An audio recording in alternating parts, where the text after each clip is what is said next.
This episode is a compilation of days 12 through 21 of RPGaDay 2024. If you've been listening to these episodes daily, you don't need to listen to this episode. Day 12. Theme, Parallel Worlds. Quest, create an NPC. The party is told they will find the man they are looking for at the Rusty Codpiece, a tavern of middling repute. When asked for details, they will simply be told, You'll see him, he's the only knight in there. And sure enough, as they enter the room, at the end of the bar, they see a tall, muscular man in dented, dinged, and disheveled plate armor, a tower shield occupying the spot right next to him. His helmet sits on the bar next to him as well. His hair is patchy and greasy, and his beard mostly covers the burns on the left side of his face. One eye is obviously artificial and probably magical, as it's constantly looking around, independently of the other, bringing to mind that of a chameleon. He will be stubbornly non-communicative until he's gotten a few more drinks in him, at the party's expense, of course. But he knows exactly what the party needs to find, because in his world, it was the dragons who won the war of 1,000 years ago, because there the forces of good did not rally together, and instead bickered and fought amongst themselves until it was too late. And in his world, Golden Fang is still alive, but it will cost the party a pretty penny if they want him to contact his mage ally who brought them here, and even more so if they want him to join them in their pursuit of the dragon's venom. Day 13. Theme, Zombie. The quest, create a random table. A character will become a zombie after failing a saving throw when it has been, roll 1d4, bitten by a zombie, come into contact with the zombie, including being hit by an attack, being exposed to the spores emanating from a zombie for more than 10 minutes, or being in the presence of multiple zombies for at least 1 hour.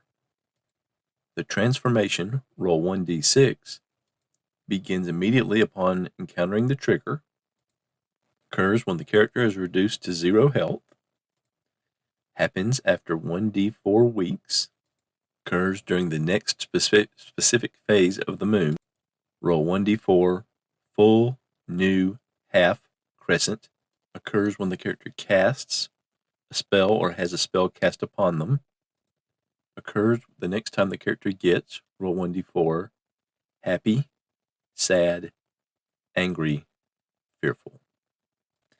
Day 14. Theme, Awakening. In the quest, create a random table.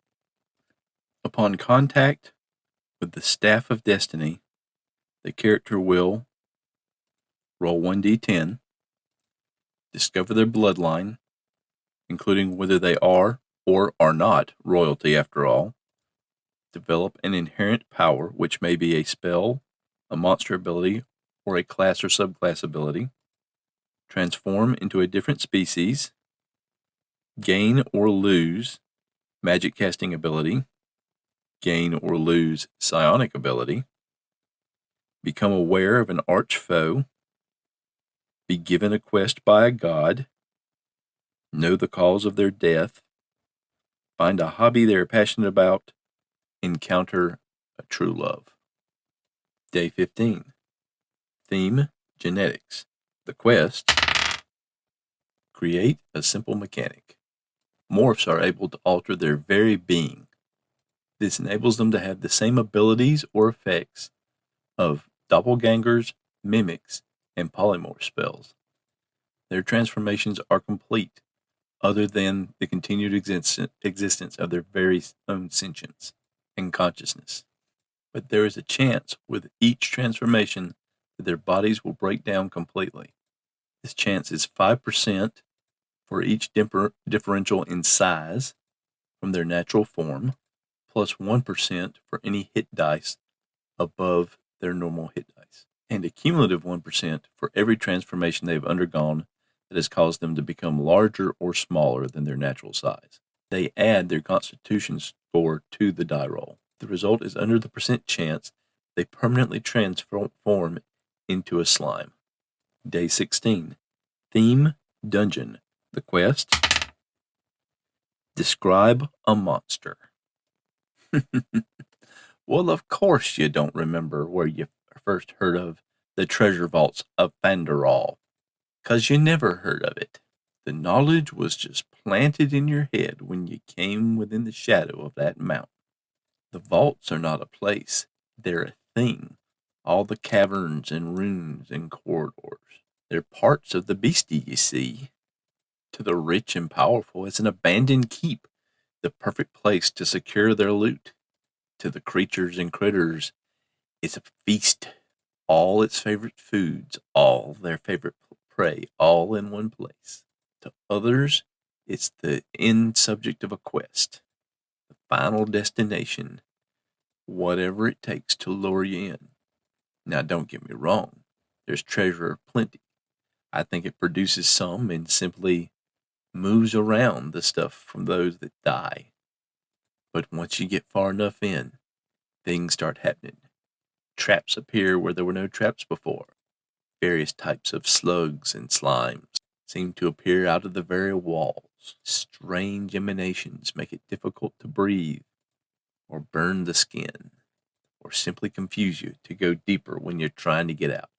And when you make the decision to leave, suddenly the corridor you just went down doesn't go back the way it came.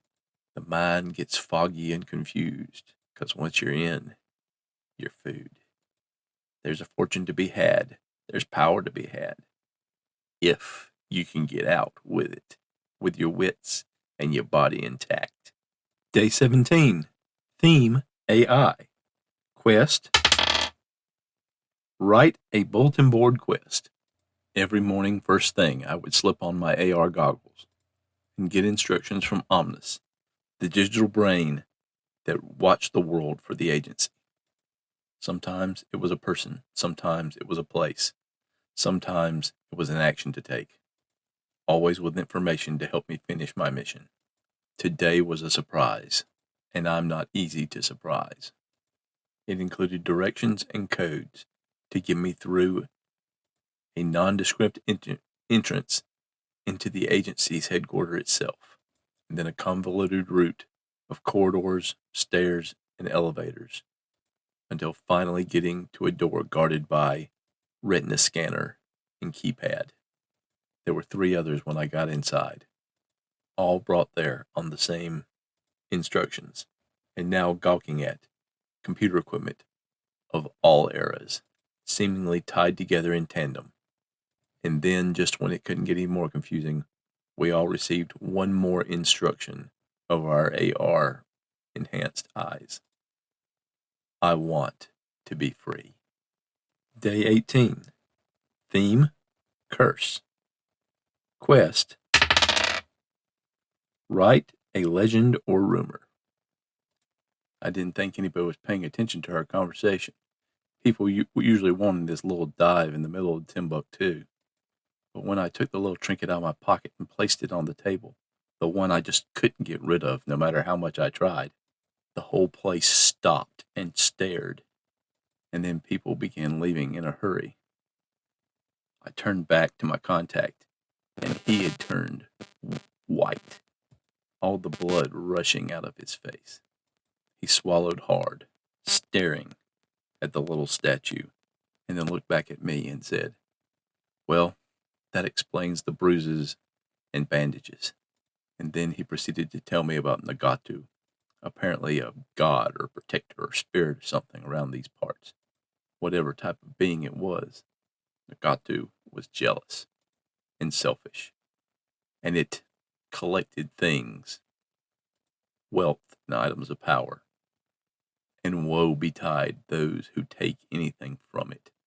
And I thought about that lost temple, the one just chock full of gold coins and jewels and gems of all types, and some stranger items of wood and stone that when you touched them or even got near them would make the hairs on the back of your neck stand up.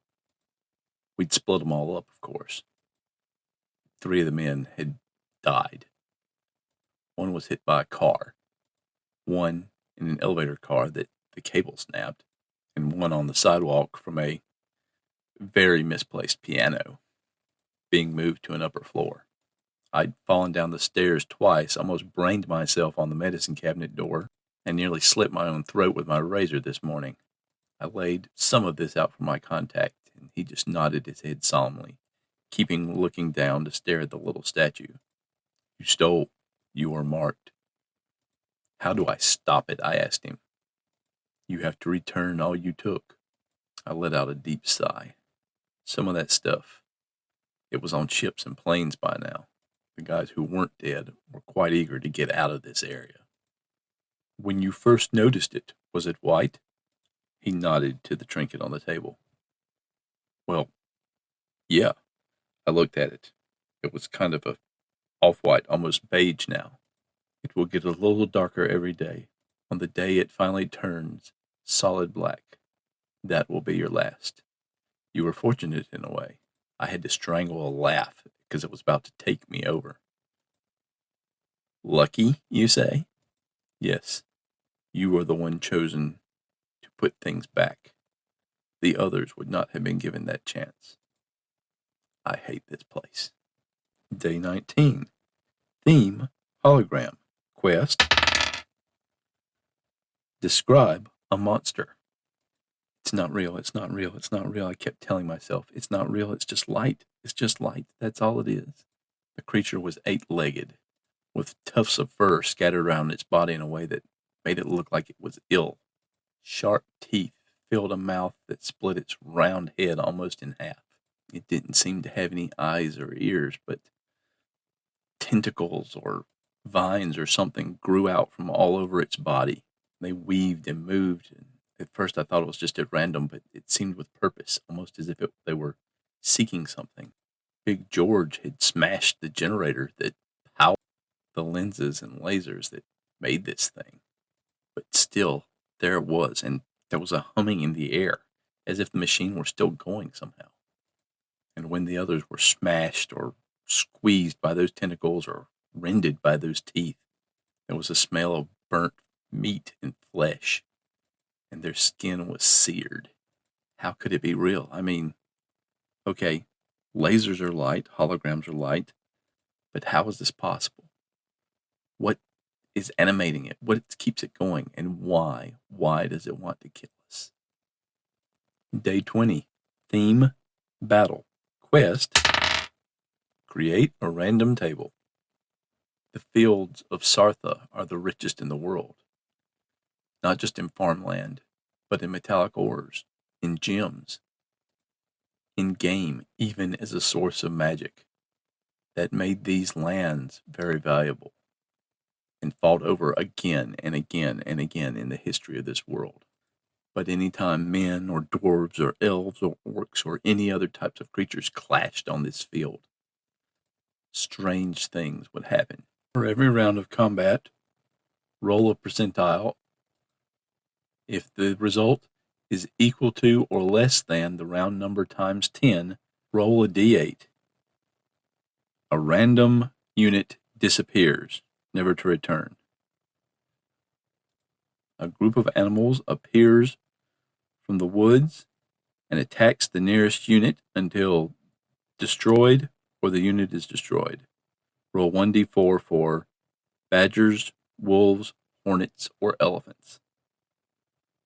The ground turns to mud, and all the units begin sinking slowly into it. Units with heavy armor will sink and be completely enveloped in 5 rounds unless they leave the battlefield.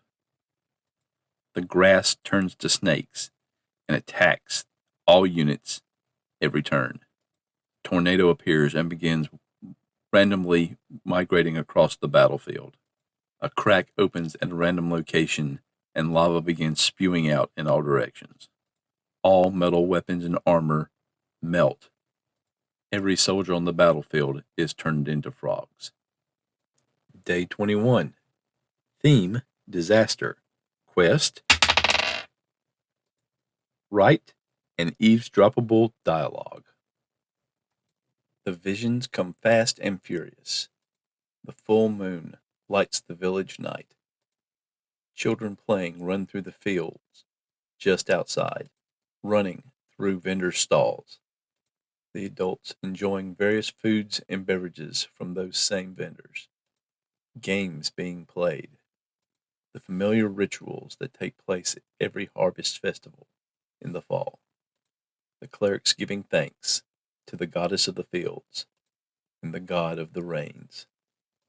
Different places, different times, and yet one familiar figure, wearing a green cloak, with gray hair sneaking out of the sides, only ever seen from the back or barely in profile.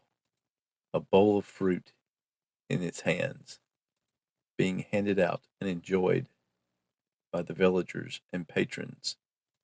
And then it all goes wrong. Screams, moans, people collapsing to the ground, worms and insects burrowing their way out of still living bodies, coming out of mouths, noses, ears, even through the very flesh itself. And one last vision, a field of the newly dead.